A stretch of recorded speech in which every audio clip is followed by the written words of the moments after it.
Bem, psicologia aplicada. Na aula de hoje vamos ver um pouco sobre a história da psicologia, esse início dela, né? Como que ela surgiu já no século XIX, então vamos ver algumas escolas, né, da psicologia científica e o surgimento dela como ciência. Mas antes vamos ver um pouco sobre a história, o caminho, né, que a psicologia fez desde os tempos lá dos filósofos da Grécia. Então, conceito. Você sabe o que é psicologia? Então, etimologicamente falando, pegando aí a formação dessa palavra psicologia, então ela é composta por duas palavras gregas, né? Então, por isso que ela já surgiu lá, né, na filosofia com os gregos. Duas palavras gregas que são psique, que significa alma, espírito, sopro, né? E logos, que é razão, estudo, discurso. Então, quando a gente junta essas duas palavras de origem grega, o que a gente entende, pode dizer que psicologia é o estudo da alma. Então, já está para a gente perceber que a psicologia ela tem essa ancestralidade bem antiga, né? Vem lá dos primórdios, né, dos filósofos gregos. Então, é o estudo da mente do ser humano. Mas como eu posso estudar a mente de uma pessoa? Você sabe o que passa pela mente de uma pessoa? Você pode medir um pensamento? Né? Então, como a psicologia pode fazer isso? Estudar a mente do ser humano. Então, a gente estuda a mente do ser humano através de coisas que a gente pode medir, pode observar, pode mensurar, que é o comportamento, a atitude, o pensamento, sim, né? Podemos mensurar e ver isso de uma forma mais objetiva, e a aprendizagem. Então, a gente estuda esse pensamento, essa mente do ser humano através disso, do nosso comportamento, das nossas atitudes, do nosso pensamento e da aprendizagem. Então, é assim que a psicologia, ela estuda e faz os seus conceitos, desenvolve os seus conceitos. Então, tem tudo história. Então, a psicologia, ela é uma ciência recente, sim, né? Particularmente nova, que data aí do século XIX. Mas ela, a sua história, ela vem desde os filósofos gregos, 2000 anos antes de Cristo aí, tá? Então, os filósofos como Platão e Aristóteles, eles já começaram lá na antiga Grécia a estudar o homem e sua interioridade. Né? O que está por dentro do homem, esse interior do homem? Eles já se preocupavam, eles já tinham essa noção de estudar essa interioridade do ser humano, do homem. Então, vamos ver os principais pontos da filosofia que contribuíram com a psicologia, né? Então, Sócrates, aí lá pelo 469 a 399 a.C. Eu falei há 2000 anos atrás, antes de Cristo, mas não é. É mais ou menos de 500 a 300 anos antes de Cristo, né? Vamos pegar Sócrates. Então, Sócrates, ele foi um dos primeiros grandes filósofos, né? Um grande pensador, um grande filósofo, ainda hoje estudado, né? Trabalhado em cima dele. Então, Sócrates, ele preocupava-se com o quê? Com os limites que separam o homem dos animais. O que nos diferencia eu de um animal? E aí ele percebeu que a principal característica humana era o quê? Era a razão, a capacidade de racionalizar, e que era definida como uma peculiaridade do homem. O homem tem, o animal não. Então, era uma essência do ser humano que a razão. E essa razão que permite ao homem, ao ser humano, se sobrepor aos instintos, que são a base do que? Da irracionalidade. Então, Sócrates, ele percebeu isso e ele pontuou isso, que o que nos separa dos animais, o que nos torna diferente de qualquer outro animal é a nossa razão. E é essa razão que se sobrepõe ao instinto, né? O animal, ele é totalmente instintual. Ele não tem razão, ele tem instinto. Instinto de preservação, instinto de alimentação, o instinto de sobrevivência, o instinto sexual. O homem não. O homem não é só instinto, ele também tem a razão. E a razão se sobrepõe sobre o instinto. Isso Sócrates. Platão, que veio depois de Sócrates, né, que era discípulo de Sócrates, ele procurou definir um lugar para a razão no corpo. Então, Sócrates veio e disse o que nos distingue dos animais, a racionalidade. Platão veio dizer, mas onde está a razão? Então, ele procurou distinguir e dizer assim, definir em que local a razão está dentro do ser humano. E aí ele definiu um lugar, que segundo ele, a cabeça. Então, a cabeça é onde se encontrava a razão. Né? Então, onde se encontra a alma do homem? A cabeça. E a cabeça tinha essa razão. Então, a medula seria a ligação da alma e do corpo. Então, ele entendia que a alma como separada do corpo. Com a morte, o corpo, a matéria desaparecia e a alma ficava livre para ocupar outro corpo. Tá? Então, Platão já se preocupou mais em definir que lugar para a razão no corpo estava. Em que lugar? Onde? E aí ele definiu um lugar como sendo a cabeça, onde se encontrava a alma do corpo, né? E a medula seria essa ligação da alma com o restante do corpo. E aí ele tinha a dicotomia, né? Corpo e alma. Quando você morria, o corpo, a matéria, desaparecia e a alma ficava livre para ocupar outro corpo. Isso, Platão. Aí vem Aristóteles, né, que foi um importante pensador dentro da história da filosofia. E ele inovou em várias coisas. Inovou quando? Principalmente ele postulou que corpo e alma não podem ser dissociados, como falou Platão, né? Então, a psique seria, a princípio, um ativo da vida. Tudo que cresce, reproduz e se alimenta, possui a sua psique, né? Lembrando lá que psique seria mente, né? Espírito, sopro, né? Então, tudo tem para Aristóteles. Então, esses três grandes pensadores, eles já começaram o quê? A pensar na psicologia, né? E já a falar e a postular. E aí veio outros estudiosos, filósofos, ao longo dessa história, de antes de Cristo até hoje, que deu todo o embasamento e construção para a psicologia como ciência. E aí nós temos Santo Agostinho, que inspirado em Platão, também fazia a separação entre alma e corpo.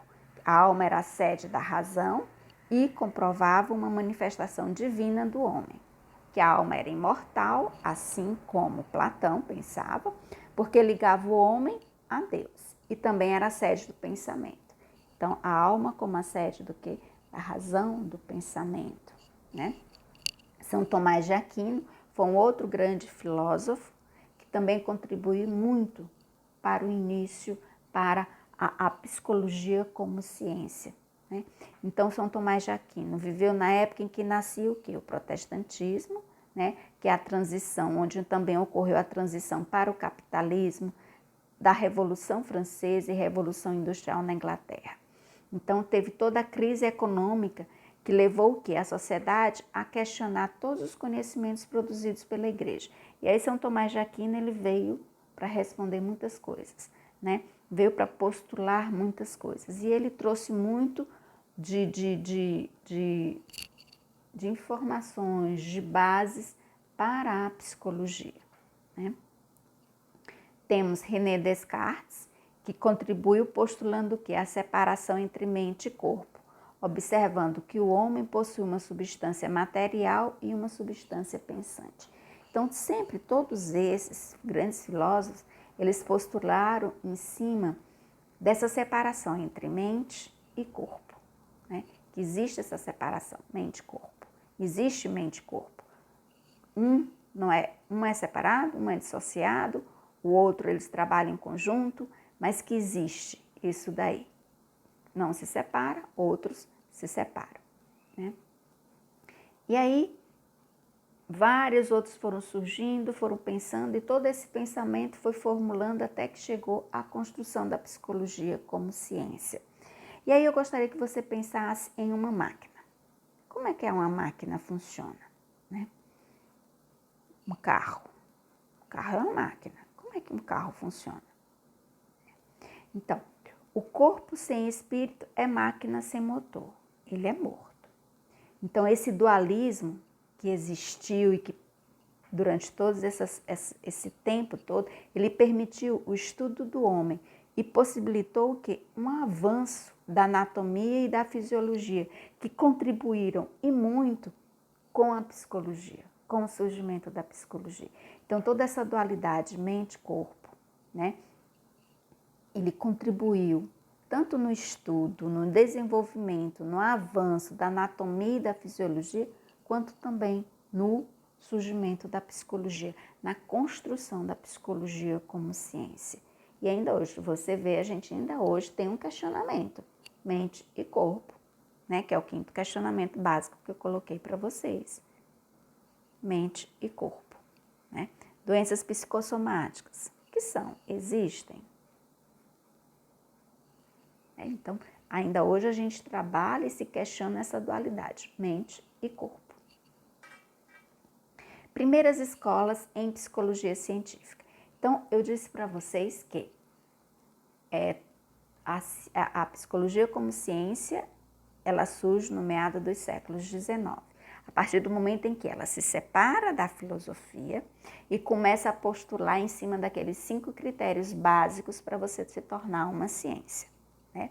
Então, em meados do século XIX, a ciência passa a ter o quê? Um papel fundamental, pois leva o homem a ver a construção de novos conhecimentos. E aí começou-se a perceber que a ciência é baseada em cima de critérios. Né?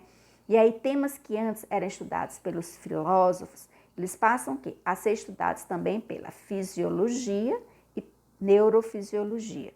Descobrindo, por exemplo, que a doença mental, ela pode ter o quê? A ação de diversos fatores sobre as células cerebrais. Isso adveio do quê? Porque se começou a ter um método rigoroso, um objetivo específico, uma linguagem rigorosa, não é só do que eu penso, do que eu postulo. Não, mas vamos para a ciência em si, para o prático, para o objeto da ciência. Vamos trabalhar. A anatomia teve um crescimento muito grande, então, que foi possibilitado pelo quê? Pela fisiologia, pela neurofisiologia.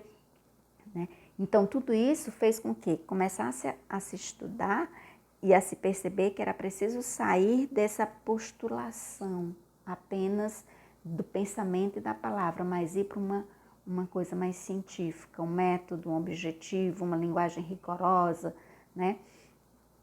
E aí, a partir daí, dos estudos e do desenvolvimento da fisiologia e da neurofisiologia, né? Começou-se o quê? Da neuroanatomia, começou-se a perceber e a se diferenciar e a se dividir, a se distanciar a psicologia da filosofia. Né? Então, na neuroanatomia, a atividade motora nem sempre estaria ligada à consciência. Foi isso que a neuroanatomia começou a descobrir. Na psicofísica, o estudo da fisiologia do olho e a percepção das cores, elas vão acabar contribuindo com o início dessa psicologia científica.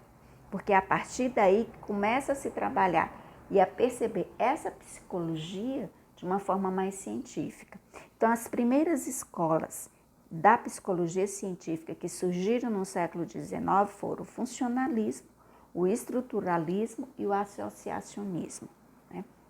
São escolas anteriores, a gente não diz que são escolas da psicologia, mas são da psicologia científica. Elas foram os precursores das atuais escolas que nós temos no século XX, porque foi a partir delas que essa psicologia começou a ser científica e a se distanciar da filosofia.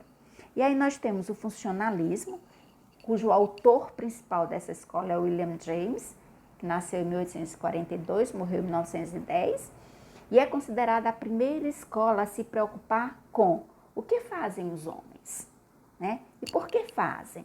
Então aí eles já começam a pensar de uma forma mais científica.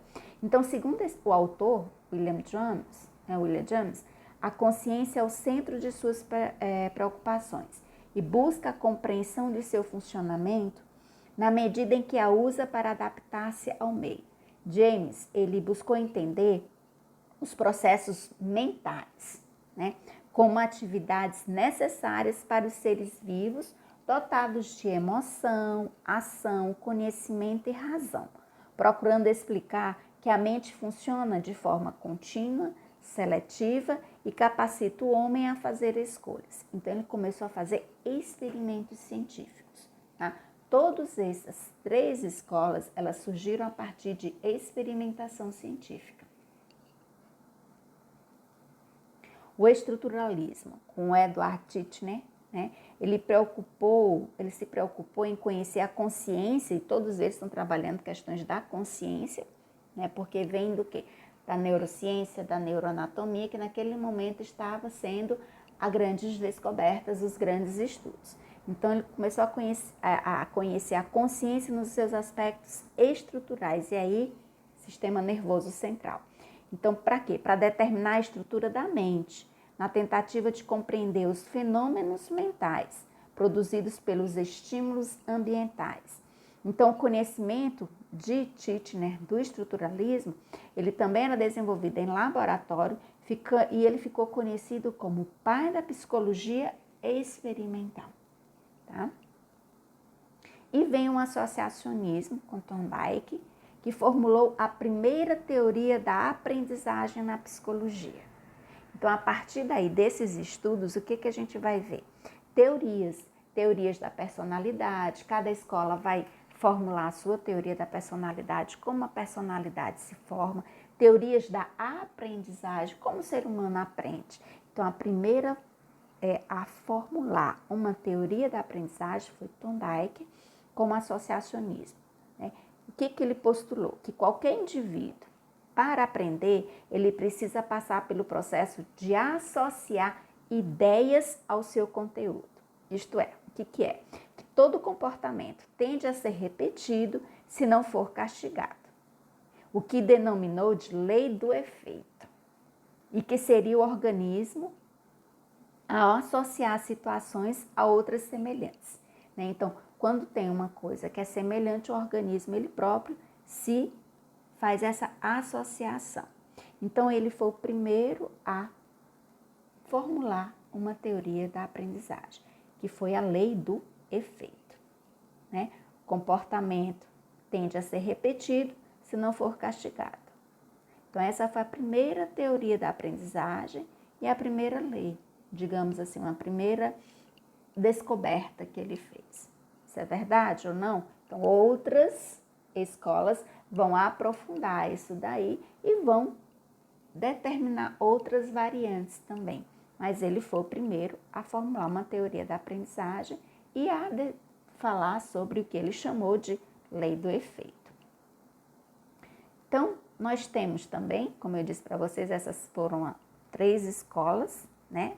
3 principais escolas da psicologia científica do século XIX, que a partir dela, dos seus estudos, desse pensamento mais científico sobre a psicologia, quando se distanciou da filosofia, e aí surgiram as grandes escolas da psicologia no século XX. Behaviorismo, que é o comportamental, Gestalt, psicanálise e humanistas, como Rogers, né, a própria Maslow, né, a própria Gestalt também, que é humanista. Né? Então, nós temos aí algumas escolas da psicologia do século XX e que nós observamos elas até hoje em dia, dentro das suas variantes também. Então, a gente fica por aqui. Até a nossa próxima aula.